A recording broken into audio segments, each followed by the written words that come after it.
நம்ம இன்னைக்கு வேலண்டைன்ஸ் டே ஸ்பெஷலாக ரெட் வெல்வெட் கேக் எப்படி செய்கிறதுன்னு பார்க்க போகிறோம். இது வந்து ஹைலி ரெக்வஸ்டட் வீடியோ. நிறைய ஃப்ரெண்ட்ஸ் வந்து வேலண்டைன்ஸ் டேக்காக இந்த கேக் அப்லோட் பண்ண சொல்லி கேட்டுகிட்டே இருந்தீங்க. ஸோ உங்களுக்காகவே இந்த ஸ்பெஷலான ரெசிபி. வீடியோக்குள்ளே போகிறதுக்கு முன்னாடி நம்ம சேனல் இந்தியன் ரெசிபிஸ் தமிழில் சப்ஸ்கிரைப் பண்ணிக்கோங்க. கூடவே இருக்க பெல் சிம்லையும் கிளிக் பண்ணிக்கோங்க.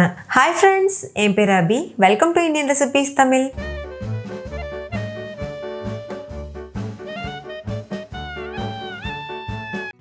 இந்த ரெசிபி பண்ணுறதுக்கு ஒரு அடி கனமான கடாயை ஸ்டவ்வில் வச்சுக்கோங்க. ஹை ஃப்ளேமில் வச்சு 10 நிமிஷத்துக்கு ப்ரீஹீட் பண்ணிக்கோங்க. ப்ரீஹீட் பண்ணும்போது இது போல் பிளேட் இல்லைன்னா ஒரு ஸ்டாண்ட் வச்சுக்கோங்க. அதுக்கப்புறமா மூடி போட்டு மூடிட்டு இது போல் ஒரு வெயிட் வச்சுட்டு 10 நிமிஷம் அப்படியே விட்டுருங்க. அந்த 10 நிமிஷத்துக்குள்ளே நம்ம இதுக்கு மாவு தயார் பண்ணிடலாம். அதுக்கு ஒரு மிக்சிங் பவுலில் ஒரு சட்னி வச்சுக்கோங்க. இப்போ இதில் 2 கப் அளவு மைதா மாவு சேர்த்துக்கோங்க. இது வந்து ஒரு 1/4 கிலோ அளவு மைதா மாவு இருக்கும். இது கூட 2 teaspoon baking powder, 1/2 teaspoon baking soda சேர்த்துக்கோங்க. சேர்த்துட்டு இது நல்லா ஜலிச்சு எடுத்துக்கோங்க. நம்ம இந்த ரெசிப்பியில் முட்டை, தயிர், பால் இது எதுவுமே சேர்க்கல. ரொம்ப சிம்பிளாக வீட்டில் இருக்கக்கூடிய பொருட்கள் வச்சு பண்ணியிருக்கோம். இப்போ இது போல் நல்லா ஜலிச்சாச்சு. மறுபடிக்கும் சட்னி வச்சுட்டு இது கூட மற்ற எல்லா இன்க்ரீடியண்ட்டும் ஜலிச்சுக்கிடலாம். இது கூட இப்போ சர்க்கரை பொடி வந்து சேர்த்துக்கோங்க, அதாவது சுகர் பவுடர். 1/2 கப் அளவு சுகர் பவுடர் சேர்த்துருக்கேன். இது கூடவே 3 டேபிள் ஸ்பூன் பால் பவுடர் சேர்த்துக்கோங்க. நான் பால் பவுடர் சேர்த்துருக்கிறதுனால இந்த மாவு வந்து தண்ணி ஊற்றி தான் பிசைஞ்சிக்க போகிறேன். ஒருவேளை நீங்கள் பால் பவுடர் சேர்க்க விருப்பம் இல்லைன்னா பால் பவுடரை ஸ்கிப் பண்ணிவிட்டு தண்ணிக்கு பதிலாக பால் சேர்த்து மிக்ஸ் பண்ணிக்கோங்க. இப்போ இதையும் நல்லா ஜலிச்சு எடுத்தாச்சு. இந்த கப்பிலாம் நம்மளுக்கு தேவையில்லை. இப்போ இதை ஒரு விஸ்க் வச்சு நல்லா இது போல் மிக்ஸ் பண்ணிக்கோங்க. இப்போ இது கூட 1/2 கப் அளவு நார்மல் ரிஃபைண்ட் ஆயில் சேர்த்துக்கோங்க. ஃப்ளேவர் இல்லாத ஆயில் தான் சேர்க்கணும். இது 60 ml அளவு ஆயில் இருக்கும். நான் யூஸ் பண்ணியிருக்க எல்லா இன்க்ரீடியண்ட்டும் நான் ஒரே கப் வச்சு அளந்துருக்கேன்.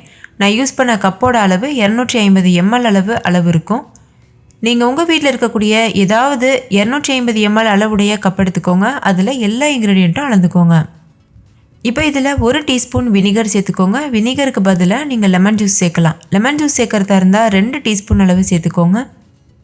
சேர்த்துட்டு இது கூட தேவையான அளவு தண்ணி சேர்த்து நல்லா மிக்ஸ் பண்ணிக்கோங்க. தண்ணி கொஞ்சம் வெதுவெதுப்பாக இருக்கணும். நான் ஏற்கனவே சொன்னது போல் நான் வந்து பால் பவுடர் யூஸ் பண்ணியிருக்கிறதுனால தண்ணி சேர்த்து பிசைஞ்சிக்கிறேன். நீங்கள் பால் பவுடர் யூஸ் பண்ண விருப்பம் இல்லைன்னா பால் பவுடரை ஸ்கிப் பண்ணிவிட்டு வெதுவெதுப்பான பால் சேர்த்து மிக்ஸ் பண்ணிக்கோங்க. கரெக்டான கன்சிஸ்டன்சி வரது வரைக்கும் தேவையான அளவு தண்ணி சேர்த்து மிக்ஸ் பண்ணிகிட்டே இருக்கணும். கொஞ்சம் கூட கட்டிகள் இல்லாமல் நல்லா கலந்துக்கோங்க. இது கலந்ததுக்கப்புறமா நம்ம இது கூட ஃபுட் கலர் சேர்க்கலாம். நான் இன்றைக்கி வீட்டில் தயார் பண்ண ஃபுட் கலர் சேர்த்துருக்கேன்.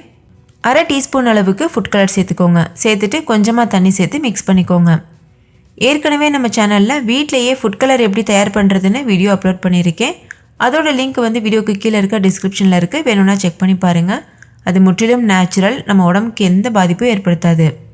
கலர் உங்களுக்கு எந்த அளவுக்கு தேவையோ அந்த அளவுக்கு சேர்த்து நல்லா மிக்ஸ் பண்ணிக்கோங்க. பொதுவாக ரெட் வெல்வெட் கேக் வந்து நல்ல டார்க் ரெட் கலரில் இருக்கும். ஸோ நல்ல டார்க் கலராக சேர்த்து மிக்ஸ் பண்ணிக்கோங்க.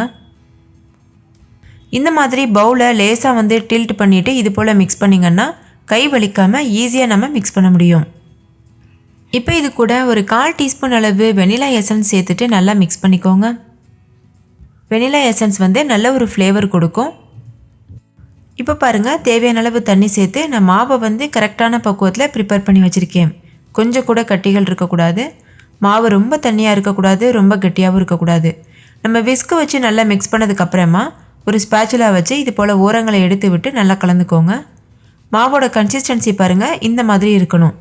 ரிப்பன் போல் விழுகுதில்ல, இது வந்து பெர்ஃபெக்டான கன்சிஸ்டன்சி. இப்போது கேக் மாவு தயாராகிருச்சு. இது ஒரு ஓரமாக இருக்கட்டும். இப்போது கேக் ட்ரே ரெடி பண்ணிடலாம். நான் இன்றைக்கி இது போல் ரவுண்டு கேக் டின்னில் தான் செய்ய போகிறேன்.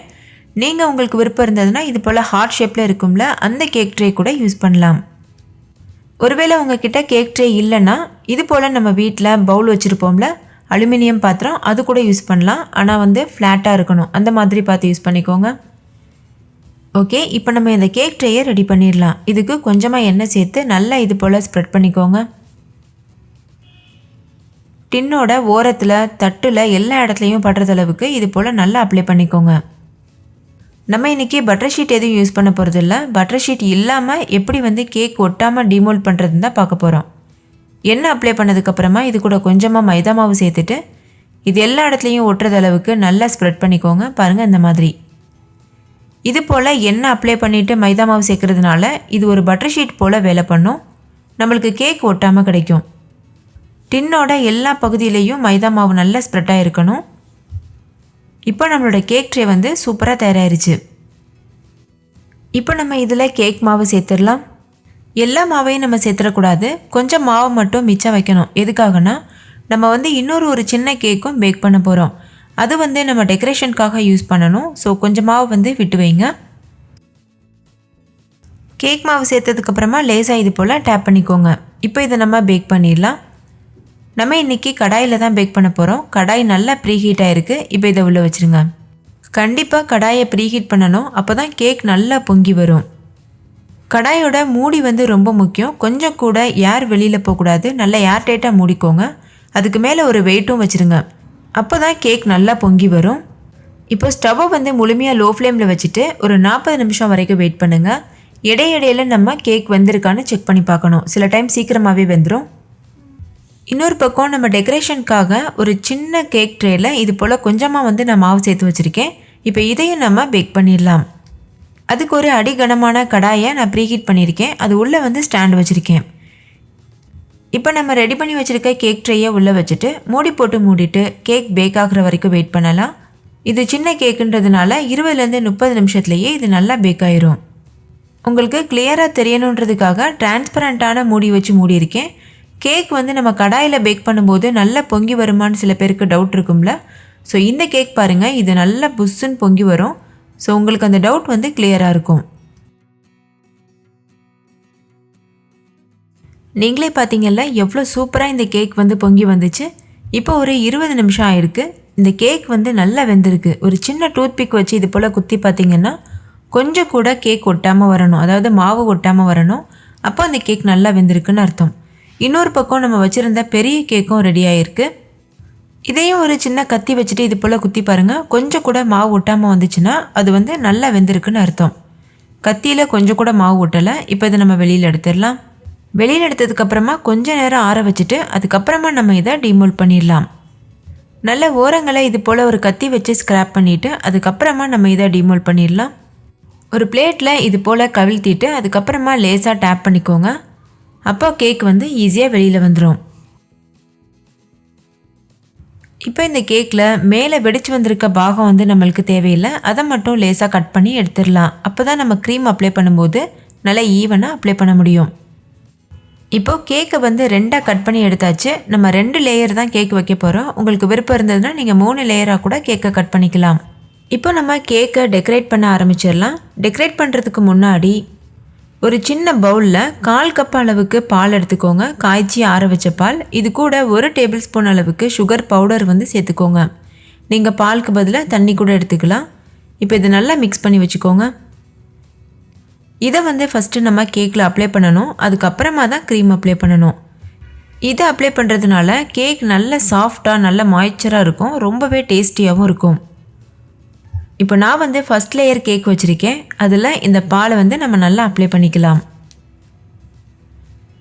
உங்கள்கிட்ட இது போல் ப்ரஷ் இருந்ததுன்னா அதை யூஸ் பண்ணுங்கள். அப்படி இல்லைன்னா நார்மலாக ஸ்பூன் வச்சு கூட நீங்கள் இதை அப்ளை பண்ணலாம். ரொம்ப அதிகமாகவும் அப்ளை பண்ணிடக்கூடாது. அதிகமாக அப்ளை பண்ணிட்டோன்னா கேக் கட் பண்ணும்போது உடையிறதுக்கு வாய்ப்பு இருக்குது.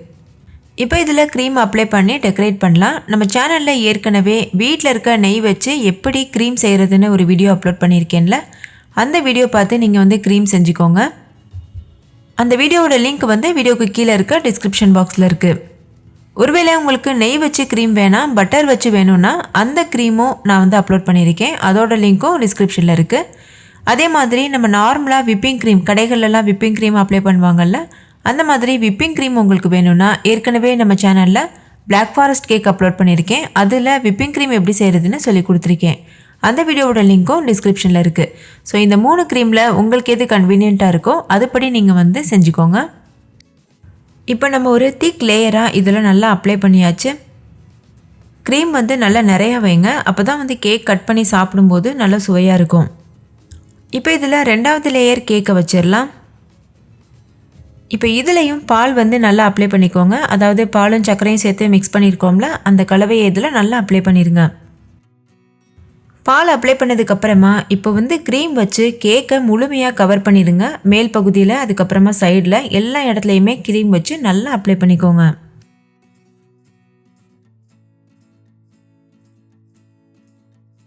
இப்போ க்ரீம் வந்து நல்லா அப்ளை பண்ணியாச்சு. இதை ஃப்ரிட்ஜில் ஒரு 10 நிமிஷம் வச்சு எடுத்துடலாம்.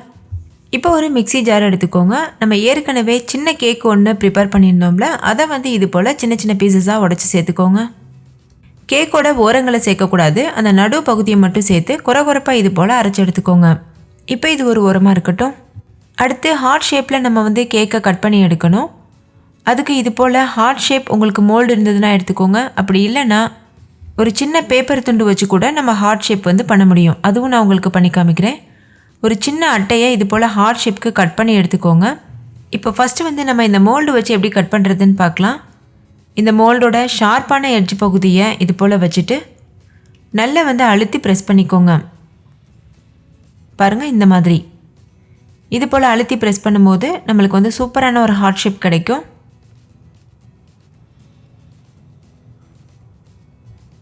நம்ம ஏற்கனவே பண்ண சின்ன கேக்குடைய அடிபாகம் தான் இது. நான் மேல் பாகத்தை வந்து குறப்பாக அரைச்சி வச்சுருக்கேன். அடிபாகத்தில் வந்து ஹார்ட் ஷேப் பண்ணிகிட்ருக்கேன். இப்போ இந்த அட்டை வச்சு நம்ம ஹார்ட் ஷேப் பண்ணி வச்சுருக்கோம்ல, அதை இது போல் வச்சுருங்க. அதுக்கப்புறமா ஒரு ஸ்பூன் வச்சுட்டு நல்லா இது போல் கட் பண்ணிக்கோங்க. கத்தி வச்சு கட் பண்ணலாம், அதை விட ஸ்பூன் வச்சு கட் பண்ணுறது எனக்கு கொஞ்சம் சுலபமாக இருந்தது. அதனால் நான் இது போல் கட் பண்ணியிருக்கேன்.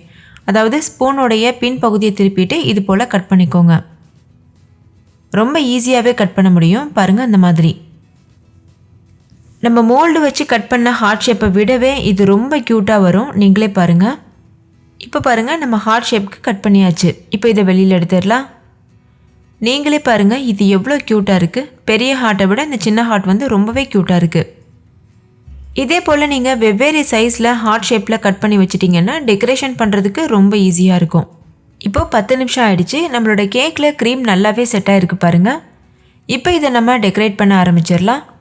நம்ம மிக்சியில் அரைச்சி வச்சுருக்கோம்ல கேக், அதை வந்து இது போல் கொஞ்சமாக கையில் எடுத்துகிட்டு இந்த ஓரங்கள் எல்லாத்துலேயும் வச்சுருங்க. பாருங்கள், இந்த மாதிரி கையில் வைக்கிறத விடவே ஒரு சின்ன அட்டையில் நீங்கள் இந்த அரைச்ச கேக்கை எடுத்துகிட்டு அதுக்கப்புறமா கேக் மேலே ஒட்டும்போது ரொம்ப சுலபமாக ஒட்டும். நான் இப்போ அதுவும் செஞ்சு காமிக்கிறேன். ஒரு சின்ன அட்டை இது போல் எடுத்துக்கோங்க. அதாவது நோட் பேப்பர் அட்டை இந்த மாதிரி. இப்போ இதில் அந்த கேக் துகள்கள் வச்சுட்டு இது போல் ஒட்டிடுங்க. பாருங்கள், இது எவ்வளோ சுலபமாக ஒட்டிடுச்சு. இதே போல் கேக்கை சுற்றிலும் நம்ம வந்து நல்லா டெக்கரேட் பண்ணிடலாம்.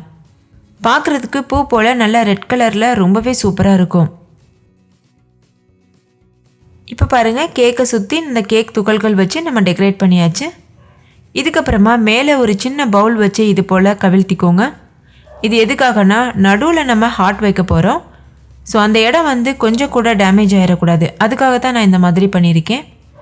இது போல் பவுலை கவிழ்த்தி வச்சுட்டு அதுக்கப்புறமா நம்ம கேக் துகள்கள் தூவும்போது அது கரெக்டாக அந்த ரவுண்ட் ஷேப்பில் நம்மளுக்கு ஒயிட் கலரில் கிடைக்கும். இப்போ இது மேலேயும் கேக் துகள்கள் வச்சு நல்லா நிரப்பிடுங்க. இப்போ பாருங்கள், கேக் மேலேயும் நல்லா வந்து டெக்கரேட் பண்ணியாச்சு. இப்போ இந்த பவுலை வந்து நம்ம வெளியில் எடுத்துடலாம். அது உள்ளே நல்ல ஏர் ஃபார்ம் ஆகிருக்கும், அதனால் நல்லா ஒட்டிகிட்டு இருக்கும். ஸோ கொஞ்சம் அழுத்தமாக எடுத்திங்கன்னா வெளியில் வந்துடும்.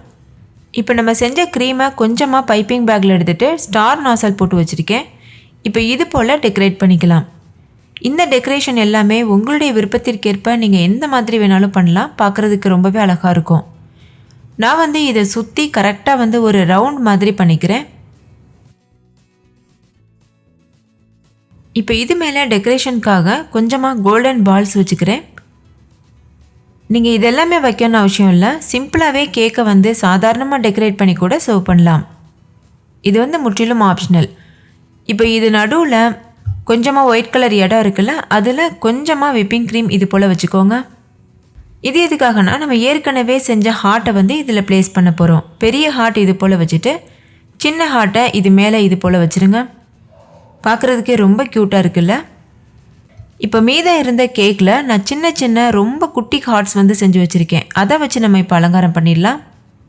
ஓரத்தில் ஒயிட் போர்ஷன் இருக்குல்ல, அதாவது நம்ம விப்பிங் க்ரீம் வச்சு டெக்கரேட் பண்ணோம், அதில் இது போல் சின்ன சின்ன ஹார்ட்ஸ் வச்சு நம்ம டெக்கரேட் பண்ண போகிறோம். இதுவும் நான் வந்து அட்டையை சின்னதாக வந்து ஹார்ட் ஷேப்பில் கட் பண்ணிவிட்டு அதுக்கப்புறமா கேக் மேலே வச்சு கட் பண்ணி எடுத்துக்கிட்டேன். இப்போ பாருங்கள், நம்மளோட ரொம்பவே சூப்பரான வேலண்டைன்ஸ் டே ரெட் வெல்வெட் கேக் சூப்பராக தயாராகிருச்சு. நீங்களும் கண்டிப்பாக இதே மெத்தடில் ட்ரை பண்ணி பாருங்கள். இப்போ நான் உங்களுக்கு இதை கட் பண்ணி காமிக்கிறேன் பாருங்கள், எவ்வளோ ஸ்மூத்தாக சாஃப்டாக இருக்குது. பார்க்கும்போதே சாப்பிடணும் போல் இருக்குல்ல. நீங்களும் கண்டிப்பாக ட்ரை பண்ணி பாருங்கள். வாவ், எவ்வளோ கலர்ஃபுல்லாக ரொம்பவே ஸ்பஞ்சியாக சூப்பராக இருக்குது. ஓகே, இந்த வெல்வெட் கேக் உங்கள் எல்லாருக்கும் ரொம்ப பிடிச்சிருக்கும்னு நம்புகிறேன். பிடிச்சிருந்தா லைக் பண்ணுங்கள், உங்கள் ஃப்ரெண்ட்ஸ் கூடயும் ஷேர் பண்ணுங்கள். நீங்களும் வீட்டில் ட்ரை பண்ணிவிட்டு கமெண்ட் பண்ணுங்கள். தேங்க்யூ, பாய்.